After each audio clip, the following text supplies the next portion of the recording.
जय हिंद दोस्तों, जब भी पैसे को इन्वेस्ट करने की बात आती है तो सबसे ज़्यादा, सबसे सेफ, सबसे प्रचलित इन्वेस्टमेंट का टूल एफडी यानी कि फिक्स डिपॉजिट होता है। दोस्तों हमारे बुजुर्ग भी बोलते थे एक्स्ट्रा पैसा पड़ा है तो उसकी कहीं पे आप एफडी करवा लो, आपका पैसा भी सेफ रहेगा और आपको 2 रुपये का रिटर्न भी मिल जाएगा। लेकिन इनकम टैक्स डिपार्टमेंट को आपका एफडी करना अच्छा नहीं लगता है। इनकम टैक्स डिपार्टमेंट आपकी एफडी को ट्रैक करता रहता है। 2025 आ चुका है दोस्तों, नए साल के अंदर आपको कितने रुपए की एफडी करानी है ताकि इनकम टैक्स डिपार्टमेंट आपको परेशान ना करे, इनकम टैक्स डिपार्टमेंट से किसी भी तरह का आपको नोटिस ना आए। इसके साथ में ही दोस्तों बहुत सारे और डाउट आपके क्लियर होने वाले हैं। एफडी के ऊपर हमने ऑलरेडी एक मास्टर क्लास बना रखी है जिसमें एक भी डाउट आपका अनक्लियर नहीं रहने वाला है। फिर भी 2025 के अंदर कितने रुपए की एफडी कराएं, कैसे कराएं, अगर ज़्यादा करवा लेते हैं तो आपको क्या सावधानियां बरतनी है, बहुत सारे डाउट आपके क्लियर होने वाले हैं। टैक्सीलेंट नाम से हमने एक नया चैनल बनाया है जहां पर हम मनी की, फाइनेंस की बात करते हैं, उसको भी आप सब्सक्राइब करते जाइएगा। व्हाट्सएप और टेलीग्राम के चैनल्स को भी फॉलो कर लीजिएगा, वहां पर भी काफ़ी सारी अपडेट हम डालते रहते हैं। तो देर ना करते हुए एफडी यानी कि फिक्स डिपॉजिट और इनकम टैक्स के लेटेस्ट रूल 2025 के जान लेते हैं। तो दोस्तों अगर आप भी फिक्स डिपॉजिट यानी एफडी करवाने के शौकीन हैं तो इनकम टैक्स के नोटिस के रूल भी आपको जान लेने ज़रूरी हैं, जो कि 2025 जो नया साल स्टार्ट हो चुका है उसमें इनकम टैक्स डिपार्टमेंट के रूल क्या कहते हैं कि एफडी कब करवानी है, कितने की करवानी है, कैसे उसको आईटीआर में शो करना है। तो फिक्स डिपॉजिट के जो एफडी के रूल्स है 2025 के, दोस्तों एफडी एक सेफ, सिक्योर और बेस्ट इन्वेस्टमेंट का टूल है। जैसे कि हमने बात की थी, यहाँ पे आपका पैसा डूबने की संभावना नहीं रहती है। तो इनकम टैक्स डिपार्टमेंट आपको कब नोटिस भेज के पूछ सकता है कि आपने एफडी क्यों करवाई, कब करवाई, कितने की करवाई, कहां से करवाई, इसके टीडीएस के क्या रूल हैं, एफडी के ऊपर टैक्स कब और कैसे देना पड़ता है, और दोस्तों क्या सोल्यूशन है अगर आपको एफडी करवानी ही करवानी है तो कैसे करवाएं, कब करवाएं, ताकि इनकम टैक्स डिपार्टमेंट आपको फ्यूचर में नोटिस ना भेजे। सबसे पहले हम बात कर लेते हैं ईयर वाइज की। इनकम टैक्स डिपार्टमेंट जो होता है दोस्तों वो ईयर वाइज चलता है, और ईयर कौन सा होता है इनका, फाइनेंशियल ईयर, मतलब वित्तीय वर्ष, क्योंकि वित्त की बात करते हैं, वित्त मंत्रालय से जुड़ा हुआ विभाग है। 1/4/24 से 31/3/25 ये आपका पूरा साल चलता है।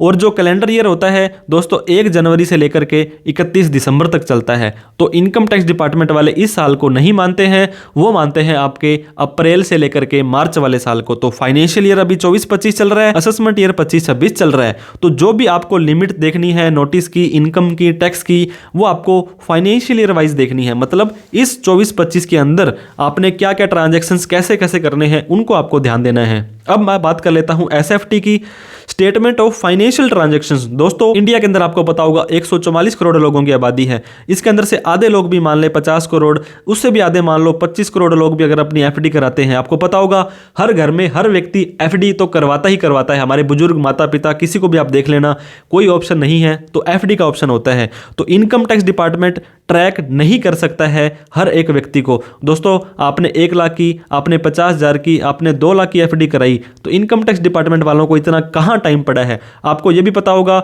डिस्ट्रिक्ट लेवल में आपके इनकम टैक्स ऑफिसर जो कि आईटीओ होते हैं वो बैठते हैं। 1 2 3 4 मैक्सिमम 5 ऑफिसर बैठ जाएंगे। और डिस्ट्रिक्ट कितना बड़ा है, कितने बैंक हैं, हर शहर में हर बैंक है, 5-5 ब्रांचें हैं, तो इतनी सारी एफडीआं होती हैं, इनकम टैक्स डिपार्टमेंट वाले कैसे चेक करेंगे। तो उन्होंने इसका सोल्यूशन निकाला। उन्होंने क्या किया दोस्तों, उन्होंने रिस्पॉन्सिबल बना दिया उस बैंक को, उस एंटिटी को जो हाई वैल्यू ट्रांजैक्शंस कर रही है, करवा रही है, उनको इनकम टैक्स डिपार्टमेंट को सूचना देनी पड़ेगी।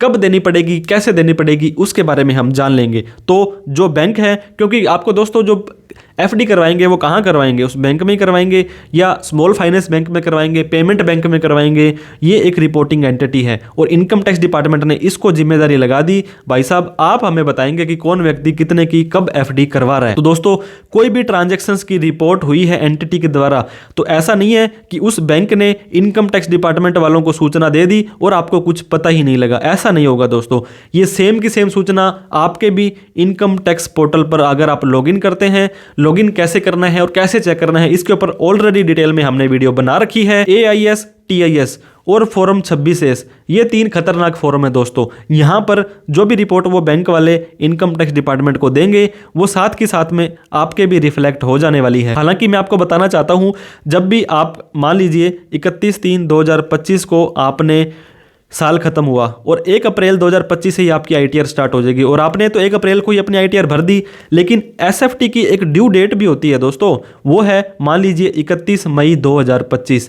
अब आपने तो 1 अप्रैल को रिटर्न भर दी, इस टाइम ना तो उस बैंक वाले ने इनकम टैक्स को सूचना दी कि हम इस व्यक्ति ने इतनी एफडी कराई है, इतना ब्याज कमाया है, और आपकी आईटीआर कई बार तो प्रोसेस हो जाती है लेकिन कई बार लंबे टाइम तक होल्ड पे चली जाती है। तो इसी कारण आपको ये सलाह दी जाती है कि आप अपनी आईटीआर तभी भरें जब आपका ये फॉर्म एएसटीएस अपडेट हो जाए। और दोस्तों अगर आपने पहले भर भी दी है तो मई के अंदर, जून के अंदर, जुलाई के अंदर एक बार प्लीज़ अपना फॉर्म फिर से चेक करें ये वाला, ताकि वहाँ पे कुछ डेटा अपडेट तो नहीं हो गया। अपडेट हो गया है तो फिर आपको नोटिस आएगा। बहुत सारे ऐसे हमारे प्रैक्टिकल क्लाइंट हैं दोस्तों जिन्होंने टाइम से रिटर्न भर दी थी, बाद में डेटा अपडेट हुआ, फिर नोटिस आने लग गए।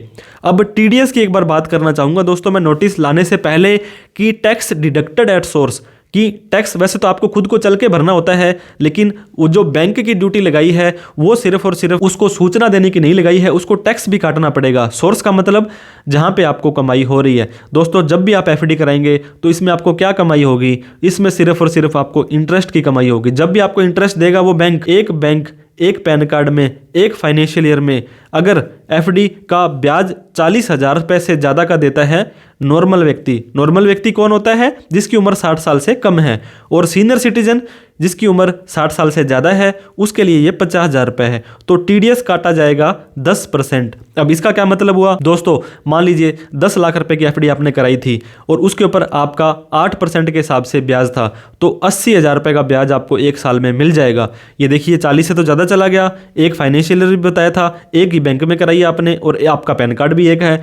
तो बैंक वाले क्या करेंगे, इसका 10% टैक्स आपका काट लेंगे जो बनता है 8,000 रुपये, और बाकी का 72,000 रुपये आपकी एफडी में जुड़ जाएगा और उसके ऊपर कंपाउंडिंग का बेनिफिट आपको मिलने वाला है। अभी 8,000 का क्या होगा, ये 8,000 रुपये मैंने आपको बताया था आपके फॉर्म 26A में, AIS में, TIS में शो हो जाएंगे। मतलब इनकम टैक्स डिपार्टमेंट को पता चल जाएगा कि इस व्यक्ति ने इतने रुपए की एफडी कराई थी और उसको इतने रुपए का ब्याज मिला है। तो आपको क्या करना है दोस्तों, अगर आपकी इनकम मान लीजिए 7 लाख रुपए से कम है तो ये जो 8,000 रुपये कटा है इसको आप रिफंड ले सकते हैं। रिफंड मतलब आपके बैंक अकाउंट में वापस आ जाएगा। तो जब आपका टैक्स बनता ही नहीं है, रिफंड ही लेना था, तो आप इसको कटने क्यों दे रहे हैं? तो फिर से आपको बता देते हैं how to save from TDS on FD. दोस्तों अगर आपके पूरे साल की, आपको मैं ये बताना चाह रहा था, आपकी सैलरी की इनकम या पेंशन की इनकम आती है, एक रेंट की इनकम आती है, एक कैपिटल गेन शेयर मार्केट या कोई प्रॉपर्टी बेची उसकी आती है, एक बिजनेस की आती है। इन चारों में जो नहीं आती वो अदर सोर्स में आती है। एफडी का ब्याज भी अदर सोर्स में दिखाना होता है। तो पूरे साल के अंदर अगर आपकी इनकम बेसिक एग्जम्पशन लिमिट जो कि ओल्ड टैक्स रजाइम में 2.5 लाख है, न्यू टैक्स रजाइम में 3 लाख है, इससे क्रॉस नहीं करती है, तो दोस्तों एक फॉर्म होता है, जब भी आप एफडी करवाएं तो बैंक में फॉर्म 15G जरूर दे दें अगर आपकी उम्र 60 साल से कम है, फॉर्म 15H दे दें अगर आप सीनियर सिटीजन हैं, तो बैंक आपका टीडीएस ही नहीं काटेगा। चाहे आपको 1 लाख रुपए का भी दोस्तों इंटरेस्ट मिल रहा होगा, पूरा का पूरा आपके बैंक अकाउंट में आपके एफडी में जुड़ जाएगा और कंपाउंडिंग का बेनिफिट मिल जाएगा। तो होप दोस्तों दोनों ही चीजें आपको पता लग गई, आपका टीडीएस कब कटेगा और टीडीएस कटने से कैसे बचा सकते हैं। टीडीएस कट गया है तो आईटीआर भर के उसको वापस ले सकते हैं। अब टैक्स एफडी पर देना पड़ेगा। दोस्तों मैं फिर से आपको बता दूं, टीडीएस तो आपका फिक्स होता है 10%, इसको तो आप कटने से बचवा सकते हैं, लेकिन जो टैक्स होगा वो आपको देना ही देना पड़ेगा। टैक्स इज नीड टू पे ऑन इनकम। दोस्तों आपने सुना होगा इनकम टैक्स, मतलब इनकम के ऊपर टैक्स है। आपने इन्वेस्टमेंट का टैक्स तो नहीं सुना कि किसी ने आपने पैसा लगाया और उस पर टैक्स देना है। और इनकम आपकी एफडी से क्या होगी, सिर्फ और सिर्फ ब्याज की होगी। ब्याज पर टीडीएस का रेट तो फिक्स है, लेकिन टैक्स का रेट कोई भी फिक्स यहाँ पे नहीं है। जो इंटरेस्ट होता है ये टैक्सेबल होता है और आपकी इनकम फ्रॉम अदर सोर्स में जुड़ जाएगा। ये अदर सोर्स का मतलब मैंने दोस्तों अभी 5 हेड बताए थे, सैलरी का, रेंट का, बिजनेस का, कैपिटल गेन का, और जो 5वां है वो अदर सोर्स में आ जाता है। और इसके ऊपर कैसे टैक्स लगता है, स्लैब रेट के हिसाब से। अब स्लैब रेट क्या होती है, ओल्ड और न्यू दो तरह की होती है। न्यू में जाते हो तो 3 लाख तक माफ है, 3 लाख से 7 लाख पर 5 है, 7 से 10 पर 10 है, 10 से 12 पर 15, 12 से 15 पर 20, और 15 लाख से ऊपर इनकम चली जाती है तो 30% टैक्स देना है। मतलब कोई फिक्स नहीं है दोस्तों। इस पे आपको 0% भी टैक्स देना पड़ सकता है, इस पे आपको 30% भी टैक्स देना पड़ सकता है। अब मैं एग्जांपल देना चाहता हूं, पांचों हेड की इनकम मिलाकर के आपकी 7 लाख आती है और आपका टैक्स बन जाएगा एफडी के ऊपर 0%। और वहीं पर 15 लाख से ऊपर चला जाता है तो दोस्तों आपको टैक्स देना पड़ सकता है 30%। अब 10% तो आपका टीडीएस ऑलरेडी काट लिया है, बाकी का 20% आप आईटीआर भरते समय भर सकते हैं अगर आपकी इनकम 15 लाख से ज़्यादा है। तो ये एफडी के ऊपर जो टैक्स देना है, कौन सा टैक्स स्लैब है, कौन सी बाकी की इनकम है, आपकी उम्र कितनी है, आपका डिडक्शन और एग्जम्पशंस कितना है, उसके आधार पर देखा जाएगा। अब एफडी की लिमिट के बारे में दोस्तों जान लेते हैं। 2025 के अंदर आपको एफडी करानी है तो कितने रुपए से कम की करानी है। Every person can open FD. कोई भी व्यक्ति बैंक में जाए एफडी खुला ले, उनको बैंक को, पोस्ट ऑफिस वालों को कितने भी रुपए की कोई दिक्कत नहीं है। कोई भी लिमिट नहीं है दोस्तों बैंक के अंदर, पोस्ट ऑफिस के अंदर, स्मॉल फाइनेंस बैंक के अंदर या आरबीआई के द्वारा कोई लिमिट नहीं है। आप दोस्तों 1 लाख की कराओ, 5 लाख की कराओ, 10 की कराओ, 50 की कराओ, उनको तो बिजनेस मिल रहा है। आपसे लेंगे दोस्तों, आपको देंगे वो 6%, आगे वो ब्याज देंगे 12%, 15%, तो उनको क्या दिक्कत हो रही है। लेकिन इनकम टैक्स डिपार्टमेंट को दिक्कत हो गई कि आप ये इतनी सारी एफडी क्यों करवा रहे हो, अनाप शनाप पैसा आपके पास कहां से आ रहा है। तो एफडी का सोर्स दोस्तों कोई भी बैंक नहीं मांगेगा। मैं फिर से बता दूं, no bank will ask your source of FD, क्योंकि उनको तो एफडी करनी होती है। बहुत सारे मैनेजर्स के फोन आते हैं कि सर प्लीज आपके पास सेविंग में पैसा पड़ा है, आप उसकी एफडी करा लो, 1 महीने की करा लो। लेकिन क्यों करा लो, हमारे तो ऑनलाइन बोल जाएगी। इनकम टैक्स डिपार्टमेंट को पूरी की पूरी पावर है कि वो आपसे पूछ सकता है कि एफडी आपने कहां से कराई, क्योंकि टैक्स की चोरी को रोकना बहुत ही जरूरी है। आप अगर चोरी करते हैं तो इनकम टैक्स डिपार्टमेंट वाला आपको पकड़ेगा, चोरी नहीं करते हैं, सीना चोरी नहीं करते हैं तो कोई टेंशन वाली बात नहीं है। अब दोस्तों हम बात करते हैं एफडी की केवाईसी, नो योर कस्टमर। ऐसे तो है नहीं आप कैश की बोरी कट्टा भर के ले जाएंगे और बैंक वालों को बोलेंगे इसकी एफडी कर दे और वो आपकी कर देंगे। वो क्या बोलेंगे, बैंकर आपको बोलेगा आपकी एफडी तो हम कर देंगे लेकिन हमें केवाईसी करवा दो। अब केवाईसी क्या होती है, आपका पैन कार्ड, आधार कार्ड उनसे मांगा जाएगा। आजकल तो दोस्तों बायोमेट्रिक और करते हैं, आपका अंगूठा लगाएंगे, आपसे ओटीपी लेंगे, बहुत ज़्यादा फॉर्मेलिटीज हो गई है। मतलब ये ना पता लगे कोई एक्स मिस्टर व्यक्ति है वो वाई के नाम से एफडी करा जाए। तो पैन कार्ड तो बहुत ज़्यादा इंपॉर्टेंट, आपको पता है मेन सोर्स है इनकम टैक्स डिपार्टमेंट का। इतना बड़ा हथियार है कि पैन कार्ड जहां आपने लगा दिया तो ये समझो कि वो सूचना तो इनकम टैक्स डिपार्टमेंट को चली गई। पैन नहीं देते हो तो दोस्तों आधार तो दोगे ही दोगे, आधार दोगे तो पैन आधार से आपका ऑलरेडी लिंक है तो ये भी सूचना इनकम टैक्स डिपार्टमेंट के पास चली जाने वाली है। तो इस चीज का आपको ध्यान दें, अगर आप एफडी करा रहे हो तो आप इनकम टैक्स डिपार्टमेंट की नजर से तो बिल्कुल नहीं बच सकते हो। अब एफडी रिपोर्टेबल जो आपकी वीडियो का दोस्तों मेन पॉइंट है, जिसके लिए आपने अभी तक इतनी सारी जो जानकारियां सुनी, बैंकर को रिपोर्ट करनी पड़ेगी स्टेटमेंट ऑफ फाइनेंशियल ट्रांजैक्शंस के माध्यम से इनकम टैक्स डिपार्टमेंट को। अगर एक व्यक्ति एक फाइनेंशियल ईयर के अंदर एक बैंक में एक पैन कार्ड में मतलब 1/4/24 से 31/3/25 को अगर आपने एफडी करवाई है दोस्तों, आप नगद में जाते हो, आप कहते हो ये लो जी कैश सर और इसको जमा करके एफडी कर दो, तो उसके लिए लिमिट है 2 लाख रुपए। और दोस्तों आपके सेविंग अकाउंट में पैसा पड़ा था, आप कहते हो कि सर इसी की ही मेरी एफडी बना दो, कन्वर्ट कर दो, तो उसकी लिमिट है 10 लाख रुपए। 1 साल के अंदर 10 लाख से ज़्यादा की एफडी आप कराते हो, अगर कैश के अंदर है तो 2 लाख से ज़्यादा की एफडी कराते हो तो उस बैंक की रिस्पॉन्सिबिलिटी है, जिम्मेदारी है, वो इनकम टैक्स डिपार्टमेंट को सूचना भेज देगा। अब दोस्तों ये वीडियो अभी और थोड़ी सी पड़ी है, क्योंकि अगर आपने एफडी करवा ली है तो आगे आपको क्या करना है, अगर आपने करवाने वाले हो तो उसके लिए क्या क्या प्रिकॉशंस करने हैं। एक बैंक वाले को नहीं पता कि अदर बैंक में उस बंदे की कितनी एफडी है उस कस्टमर की, तो ये आप चीज़ को ध्यान दें। दोस्तों कितने बैंक होंगे, 30, 40, 50 तरह के बैंक हैं, public bank, private bank, government bank, small finance bank, लेकिन पैन कार्ड तो आपका एक ही है और सारे के सारे बैंकों में आपने दे रखा है। तो इनकम टैक्स डिपार्टमेंट तो जब चाहे 1 मिनट के अंदर आपकी सारी सूचना प्राप्त कर सकता है। आपने सेक्शन 133(6) सुना होगा दोस्तों, इसके अंदर क्या होता है, इतना खतरनाक सेक्शन है, इनकम टैक्स डिपार्टमेंट वालों को अधिकार है, पावर है, कभी भी 1 मिनट के अंदर भी सारे के सारे बैंकों को बोल देगा कि किसी भी पैन कार्ड में कितनी कितनी लेन देन हुआ है वो हमें बताएं, उसको कंसोलिडेट कर लेगा और आपको इनकम टैक्स का नोटिस आ सकता है। लेकिन 100% आएगा ये मैं नहीं कह रहा हूं दोस्तों, इस चीज का आपको ध्यान देना है। रिपोर्टिंग है ये पर बैंक वाइज है। अब मैं आपको एग्जांपल देना चाहूंगा, स्टेट बैंक ऑफ इंडिया में आपने 9 लाख की एफडी कराई, HDFC में 9 लाख की एफडी कराई और PNB में 9 लाख की एफडी कराई, आपकी एफडी होगी दोस्तों 27 लाख रुपए की। अब 27 लाख रुपए में आपको पता होगा एक भी बैंक वाला सूचना नहीं देगा, लेकिन मैं एग्जांपल लेता हूं, अगर आपको 10% ब्याज मिलता है तो 2,70,000 रुपए तो आपको पूरे साल का ब्याज ही मिल गया। ये ब्याज पे आपका टीडीएस कटेगा, नहीं कटेगा तो भी एआईएस टीएएस में तो शो हो ही जाएगा। अब जब आपका इतना ब्याज शो हो रहा है ऑनलाइन, तो इनकम टैक्स डिपार्टमेंट वालों को ये कि नहीं पता लगेगा कि इस ब्याज कितनी एफडी पर ये ब्याज मिला होगा उस व्यक्ति को। तो अगर अलग अलग बैंकों की लिमिट है, वो बैंक वाले सूचना नहीं भी दे रहे हैं एफडी की, लेकिन इंटरेस्ट की सूचना तो देंगे। कोई भी बैंक इनकम टैक्स को सूचना नहीं देगा, लेकिन इंटरेस्ट की सूचना चली जाएगी। इनकम टैक्स डिपार्टमेंट वाले अपनी आई पे आते हैं तो उस इंटरेस्ट के हिसाब से कैलकुलेट कर सकते हैं। हालांकि यहां पे आपको इतनी दिक्कत नहीं रहेगी। और टीडीएस आपको मैंने बताया था 40,000, सीनियर सिटीजन के लिए 50,000 से ज्यादा है तो टीडीएस भी उनका काट लिया जाएगा। तो ये चीज आपकी क्लियर हो गई कि बैंकों द्वारा किस तरह से सूचना दी जाती है। अब दोस्तों इंटरेस्ट की बात हम कर लेते हैं। इंटरेस्ट है एफडी का, वो ऑनलाइन शो होगा ही होगा। मान लीजिए आपको 100 रुपए का भी इंटरेस्ट मिला ना, एक मान लीजिए 10,000 की एफडी है तो भी वो शो होगा। अब 1 लाख रुपए की एफडी पर 5% के हिसाब से आपका दोस्तों 5,000 रुपए का ब्याज हुआ, वो आपकी एफडी में शो होएगा। अब 9 लाख रुपए के हिसाब से 3 एफडी कराई थी दोस्तों 27 लाख की, ये तो शो नहीं होगी, लेकिन इसका ब्याज शो होगा इंटरेस्ट का। तो इस चीज़ का आपको मेक श्योर करना है कि आपकी इनकम सारी की सारी मिला करके बेसिक एग्जाम्पशन लिमिट से ज़्यादा चली जाती है तो आईटीआर जरूर भरें। आईटीआर के बारे में हम भी विस्तार से डिस्कस करने वाले हैं। स्वीप अकाउंट दोस्तों, ऑटो स्वीप बोलते हैं, स्वीप अकाउंट, फ्लैक्सी अकाउंट बोलते हैं। अब आपने सुना होगा ये एक स्कैम है या क्या है, वो आपको देखना है। आपके सेविंग अकाउंट में, आपके करंट अकाउंट में कोई पैसा पड़ा है आपके पास में 1 लाख, 2 लाख, 5 लाख, 10 लाख पड़ा है, तो आप क्या कर सकते हैं, उस एक्स्ट्रा पैसे की एफडी ऑटोमेटिक ही बना सकते हैं। एक बार आपने बैंक को रिक्वेस्ट करनी है और मान लीजिए आपकी एफडी 1 साल की बनाते हैं नॉर्मली, वो जब आपका पैसा वो आपकी एफडी को जरूरत पड़ेगी तो आप एटीएम से जाकर के, चेक से जाकर के, कैसे भी बैंक से पैसा निकालेंगे सेविंग या करंट से, तो आपकी एफडी टूट जाएगी और ऑटोमेटिक ही पैसा यहाँ पे आ जाएगा। तो जितनी भी एफडी, फिर से आपका 1 हफ्ते बाद पैसा आ गया, फिर उसकी एफडी बन जाएगी, मतलब बनती रहती है। तो जितनी भी एफडी बनेगी वो सारी की सारी टोटल एफडी मानी जाएगी।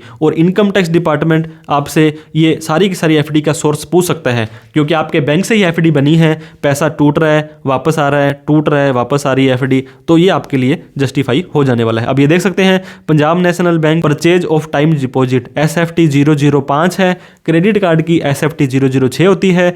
ग्रोस परचेज अमाउंट 1,51,40,000 रुपए। दोस्तों ये व्यक्ति है, हमारे कोई क्लाइंट थे, इन्होंने क्या किया, मान लीजिए इनके खाते में 10 लाख रुपए पड़े थे, तो हफ्ते बाद 5 लाख की एफडी हो गई, फिर 5 लाख की टूट गई, फिर 10 लाख की हो गई। जितनी भी एफडी बार बार घूमी है वो सारी मिलाकर के 1.5 करोड़ रुपए की हो गई है। देखिए, तो इनकम टैक्स डिपार्टमेंट तो ये मानेगा ना कि आपने 1.5 करोड़ की एफडी करा ली, लेकिन आपके बैंक अकाउंट से ही तो सारा पैसा इधर आ रहा है, इधर जा रहा है, तो वो आपको रिकॉर्ड रखने की जरूरत है, कोई टेंशन वाली बात नहीं है। अब दोस्तों आईटीआर, इनकम टैक्स रिटर्न भरने की आपकी जो रोल है, उसका जो इंपॉर्टेंट है बहुत ज़्यादा हो जाता है। अगर आपने आईटीआर भर दी है, आईटीआर आपको पता होगा, अगर आप 31/3/2025 का आपका साल खत्म होता है तो 31 जुलाई 2025 तक आपको भर देनी है। नहीं भर पाते हो तो 31 दिसंबर 2025 तक भर दो। तब तक भी नहीं भर पाते हो तो 2 साल तक आप उसकी अपडेटेड आईटीआर यू भर सकते हो। तो डिपार्टमेंट आपको बहुत बार मौके देगा, मैसेज करेगा, रिमाइंडर करेगा, मेल करेगा, आप अपनी आईटीआर भर लो रे, क्योंकि आपको इनकम टैक्स का नोटिस हम भेज देंगे। आपने आईटीआर भर दी, जितनी भी इनकम आई थी दोस्तों आपने ब्याज दिखा दिया, और जितनी एफडी कराई थी वो सारी जस्टिफाई हो रही है। मान लीजिए आपकी सेल, सर्विस या इतनी पूंजी बनी हुई है, तो कोई नोटिस माइका लाल आपको नहीं भेज सकता है, क्योंकि आप जेन्युइन है, लीगल है, लॉयल है दोस्तों, आपको कोई क्यों नोटिस भेजेगा। अब दोस्तों आपने आईटीआर भर दी थी, मान लीजिए आपने 50 लाख की एफडी कराई और उसके अंदर आपने 1 लाख रुपए की इनकम दिखाई, इनकम फ्रॉम अदर सोर्स, तो दोस्तों ये थोड़ा सा अटपटा लग सकता है। इनकम टैक्स डिपार्टमेंट वाले सेक्शन 148 में आपको पूछ फिर भी सकते हैं, आईटीआर भर दी, इसका मतलब मैं आपको गारंटी नहीं दे रहा हूं कि आपको कोई नोटिस नहीं आएगा। आपको नोटिस आ सकता है अगर आपने उस ट्रांजैक्शंस को जस्टिफाई आईटीआर में नहीं किया और आईटीआर नहीं भरी है दोस्तों, तो मैं आपको डरा नहीं रहा हूं, लेकिन 101% आपको नोटिस आएगा नॉन फाइलिंग का। अभी आपकी एफडी की बात वो नहीं करेंगे, वो कहेंगे कि आपने रिटर्न क्यों नहीं भरी सर, आपने फलाने ईयर में, मान लीजिए आपने 20-21 के अंदर 15 लाख रुपए की एफडी कराई थी और आपने रिटर्न नहीं भरी, नॉन फाइलिंग का नोटिस आ जाएगा, सेक्शन 148 के अंदर आ जाएगा, 148A में आ जाएगा, और डिपार्टमेंट उसके बाद आपसे पूछेगा कि आपने अपना सोर्स क्यों नहीं बताया, हमें वो सोर्स बताओ कि आपने जो भी एफडी कराई थी वो पैसा आपके पास कहां से आया था। तो ये नोटिस कब तक भेजा जा सकता है दोस्तों, एफडी की अमाउंट अगर 50 लाख या उससे कम है तो 4 साल फाइनल फाइनेंशियल ईयर खत्म होने के बाद। अभी आपका कौन सा फाइनेंशियल ईयर खत्म होगा? 31/3/25 होगा, और इस साल तक का नोटिस 31/3/29 तक आ सकता है दोस्तों। इस चीज का ध्यान दें। ऐसे नहीं है कि आपने आज एफडी करा ली 20 लाख की और इस साल नोटिस नहीं आया, अगले साल भी नहीं आया, तो आप टेंशन फ्री होकर के नहीं सो सकते हैं, क्योंकि इनकम टैक्स डिपार्टमेंट 4 साल, और वहीं पर एफडी अगर 50 लाख से ज्यादा की है तो 6 साल तक 31/3/2031 तक आपको ये नोटिस भेजा जा सकता है कि आपसे पूछा जा सकता है कि आपने वो एफडी कराई थी, उसका पैसा आपके पास कहां से आया था। तो दोस्तों अगर आप जस्टिफाई नहीं करते हो डिपार्टमेंट को कि एफडी कहां से आई थी, तो अनएक्सप्लेन्ड इन्वेस्टमेंट मान लेंगे। मान लीजिए आपने 20 लाख की एफडी कराई, इसकी इनकम नहीं है आपकी ये 20 लाख पे जो भी आपने ब्याज कमाया वही आपकी इनकम है, लेकिन वो 20 लाख कहां से आया ये भी तो आपसे पूछ सकते हैं ना। अगर आपके पास इसका कोई भी जस्टिफिकेशन नहीं है तो हैवी इंटरेस्ट टैक्स पेनल्टी लग सकती है। 60% सरचार्ज पेनल्टी, मतलब जितने रुपए की एफडी कराई लगभग उतने ही रुपए का आपका टैक्स बना सकते हैं। अगर आप जस्टिफाई कर देते हो सोर्स कि एफडी कहां से आई थी, तो इनकम टैक्स डिपार्टमेंट आपको कोई भी आपका बाल भी बांका नहीं कर सकता है। दोस्तों मैं आपको हमेशा रेकमेंड करूंगा 10 लाख से ज्यादा की कभी भी एफडी कराएं, चाहे स्वीप में कराएं चाहे नॉर्मल कराएं, आईटीआर भरना बहुत ज्यादा सुनिश्चित करें। खुद ना भर करके किसी टैक्स प्रोफेशनल से भराते हैं, किसी सीए से भरवाते हैं, तो वो बढ़िया आपका ट्रांजैक्शन जस्टिफाई कर देंगे। अब दोस्तों टीडीएस की बात मैंने आपको बता दी। 40,000 रुपए से ज्यादा नॉर्मल व्यक्ति के लिए, 50,000 रुपए से ज्यादा सीनियर सिटीजन के लिए टीडीएस आपका 10% काटा जाएगा।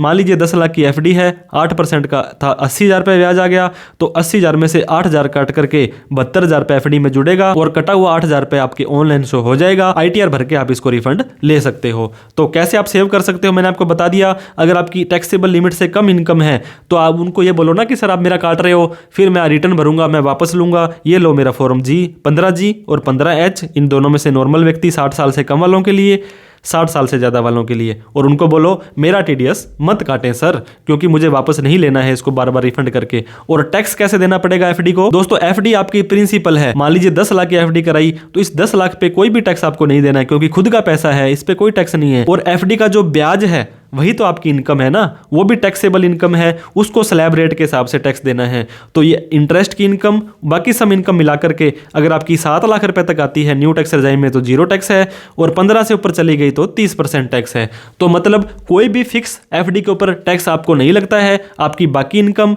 और आपके टैक्स रिजाइम इसके ऊपर डिपेंड करता है। तो इस चीज का ध्यान दें। अब दोस्तों एफडी आपने अगर करवानी ही करवानी है तो क्या सोल्यूशन है? जो लिमिट मैंने बताई थी 10 लाख रुपए की ऑनलाइन, 2 लाख रुपए की कैश में, पर बैंक में आपको इसको कम से कम रखना है। कैश में तो आपको करवानी नहीं है, करवानी है तो 2 से कम करवानी है। आईटीआर का रोल मैंने बता दिया कितना ज्यादा इंपॉर्टेंट है, आईटीआर जरूर भरें इस तरह की ट्रांजैक्शंस करते हैं।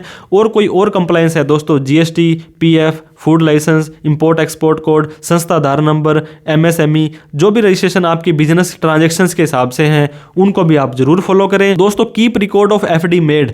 फिर मैं आपको बताता हूं, एफडी आप चाहे जितनी मर्जी कराएं, लेकिन ये पैसा कहां से आया था? गिफ्ट रिसीव्ड हुआ था। मान लीजिए आपके फादर थे, वो रिटायर हुए हैं, उनको 50 लाख रुपए मिले, तो उन्होंने आपको 20 लाख दे दिए, आपने गिफ्ट डीड बनवा ली, कोई दिक्कत नहीं है। आप रिटायर हुए थे, खुद ने एफडी कराई, आपने कोई मकान प्लाट दुकान बेची, उसका कैपिटल गेन दिखाना है, गोल्ड बेचे, शेयर बेचे, पैसा आया, एफडी कराओ, कोई दिक्कत नहीं है। लेकिन एफडी का सोर्स रखो और उसकी जो इनकम होती है उसकी आईटीआर दिखाओ, तो कोई आपको परेशान नहीं करेगा।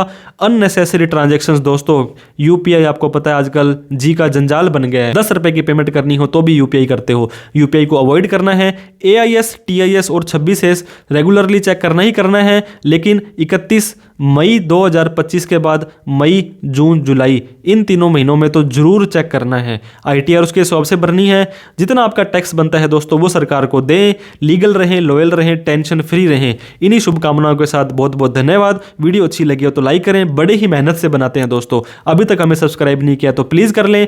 टैक्सीलेंट नाम से हमने एक नया चैनल बनाया है जहां पर मनी, फाइनेंस, इन्वेस्टमेंट की बात करते हैं। इस वीडियो को उन सभी लोगों में शेयर करें जिनके घर में कोई एफडी है, एफडी करने वाले हैं या एफडी करने का सोच रहे हैं। कोई डाउट, क्वेरी, क्वेश्चन हो तो आप हमें कमेंट करके पूछ सकते हैं, हम उसका रिप्लाई करने की कोशिश करेंगे। थैंक यू सो मच दोस्तों, आप हमारे साथ यहां तक बने रहे, आपका बहुत बहुत धन्यवाद। जय हिंद, जय भारत।